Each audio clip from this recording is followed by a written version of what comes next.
Ok.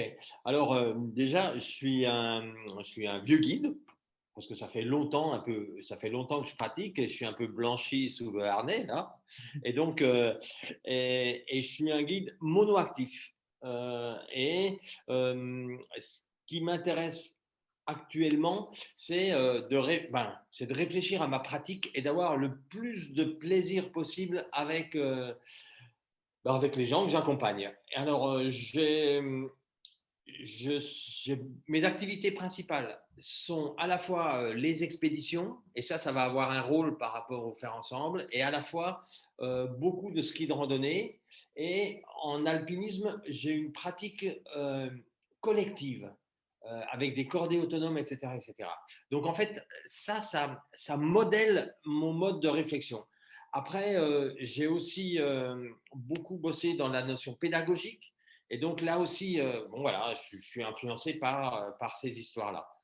Ce qui m'intéresse aussi, c'est les notions de la durée et de l'itinérance. Voilà. Pour moi, l'alpinisme, c'est une activité euh, fondamentalement humaine où les relations et les interrelations entre les participants et l'environnement sont centrales dans le déroulement de la course et puis des prises de décision. Donc voilà, pour moi, c'est une activité de relations humaines. Alors bien évidemment, il y a l'expérience technique, mais en fait, la grande partie des compétences du guide, pour moi, il se situe dans le champ de ces relations humaines et dans la communication. Et en fait, alors ça revient à ma pratique. C'est d'autant plus important que la durée de l'activité est longue. Alors, entre une journée ou deux, ok, c'est une réalité, mais une semaine, c'en est une autre. Un mois ou même un mois et demi, si ce n'est pas 2 mois, ok, on n'est pas tout à fait dans la même réalité. Et alors, c'est justement ça le cœur de ma pratique en expédition, en raid à ski, et puis dans l'organisation des séjours. Et à ce niveau-là, on arrive tout de suite à une notion du projet. Et ce projet, il est central. Mais pas au sens du projet de ce qui va être réalisé. Je vais faire, je sais pas, le tour de la Meige ou un raid dans le Goléon ou une course ici ou une expé là. Non, dans l'attention sur comment le projet il va être mis en place, conduit et analysé. Et en fait, pour moi, ça veut dire que fondamentalement, ce projet, il est participatif, co-construit et co-conduit. Et en fait, le faire ensemble, c'est ça. Donc, c'est ces interactions-là qui sont intéressantes. Et là, on est dans la logique, on va dire, de réflexion sur tout ce qui est une réflexion systémique. Et si on parle du projet, d'emblée, en fait, la notion de posture, et surtout aussi la formation du guide, dans cette gestion de projet, ça devient capital. Et ça aussi, c'est un choix personnel, cette posture. Alors pour moi, la posture, elle peut être, en fait, j'ai le choix entre plusieurs postures. Et en fait, celle qui est, moi, pour moi, c'est la plus simple, c'est celui qui va devant. Donc, ça veut dire j'emmène un groupe, j'emmène une personne. Après, il y a une autre posture qui est importante, c'est celle de formateur. Je forme, j'allais dire, en même temps mes clients. Et après, il y a une troisième posture qui est plus complexe, c'est j'accompagne le projet à la fois des individus et du groupe dans son ensemble. Et le mien aussi.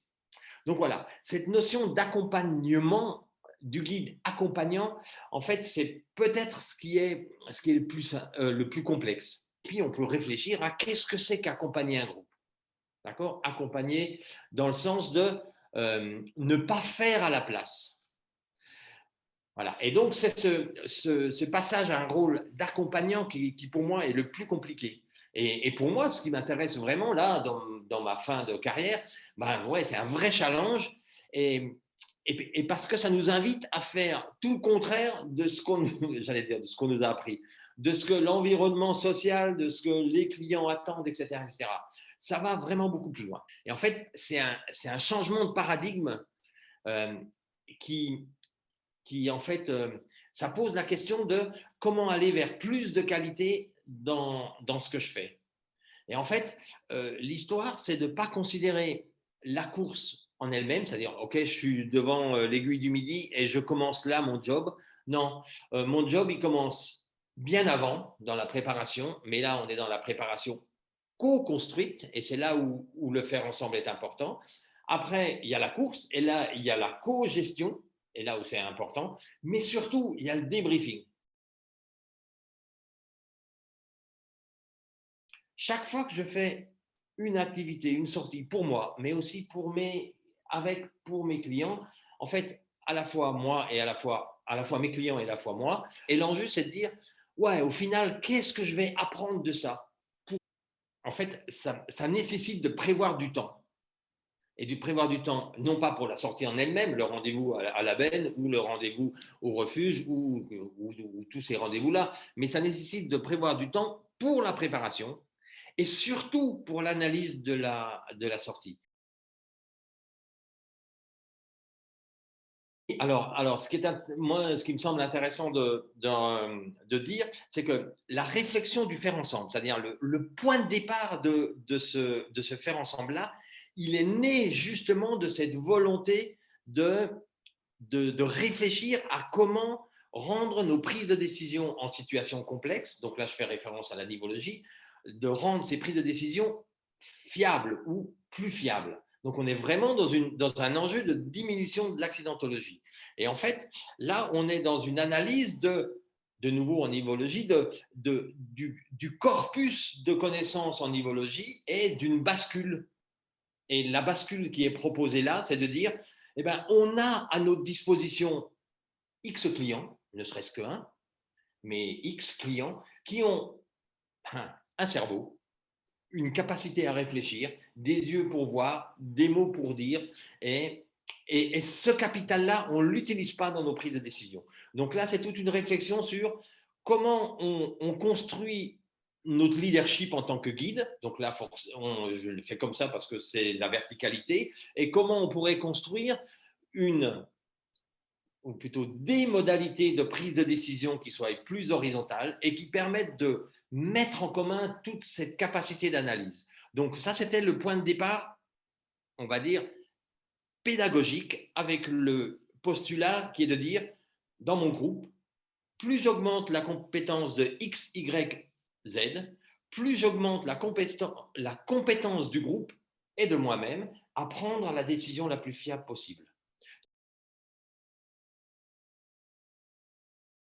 Oui, bien sûr, c'est une manière c'est une manière de le penser, et, et ça oblige à des compétences accrues en manière de, ben, dans tout ce qui est de ces compréhensions des systèmes et du fonctionnement groupal, mais ça oblige surtout à modifier notre manière de faire. C'est-à-dire, ça modifie nos manières de faire en tant que posture, mais aussi nos manières concrètes de concevoir nos activités. Ça, c'est une vraie question. De la même manière qu'on va demander à nos clients de s'engager, puisqu'ils vont être des participants acteurs.